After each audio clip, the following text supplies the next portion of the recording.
আমাদের আজকে শিকার শেষ, মোটামুটি ভালোই শিকার হয়েছে আজকে। আমরা সবাই টায়ার্ড, রবি অনেক টায়ার্ড। রবির দৌড়ে স্পিড কমে গেছে।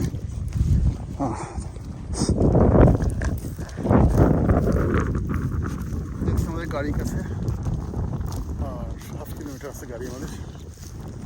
দেখা যাক গাড়ি আসতাম যদি আর কিছু পাই।